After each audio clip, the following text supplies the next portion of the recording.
So the at a high level, if you say what is the goal of DOGE, and I think a significant part of this of the presidency is to restore democracy. This may seem like, well, aren't we in a democracy?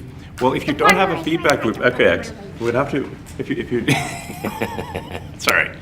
So, tell you, gravitas can be difficult sometimes.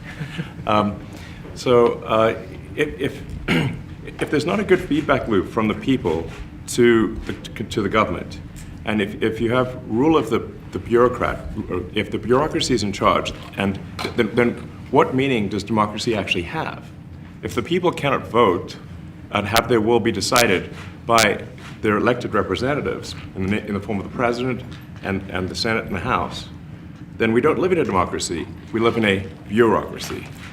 So it's incredibly important that we close that feedback loop, we fix that feedback loop, and that the public's elected representatives, the President, the House, and the Senate, decide what happens, as opposed to a large, unelected bureaucracy.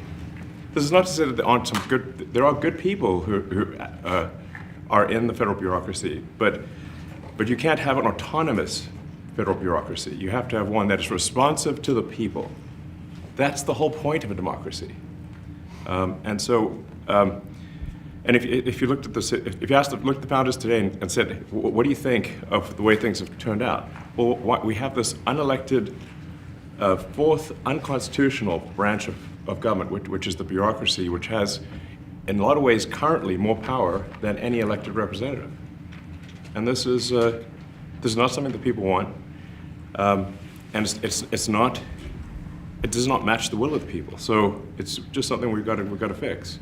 And then we've also got to address the deficit. So we've got a $2 trillion deficit, and if we don't do something about this deficit, the country's going bankrupt. I mean, it's really astounding that the interest payments alone on the national debt exceed the Defense Department budget, which is shocking because we spend a lot of money on defense. But if that just keeps going, we're essentially going to bankrupt the country. So what I really want to say is, like, it's not optional for us to reduce the federal expenses. It's essential.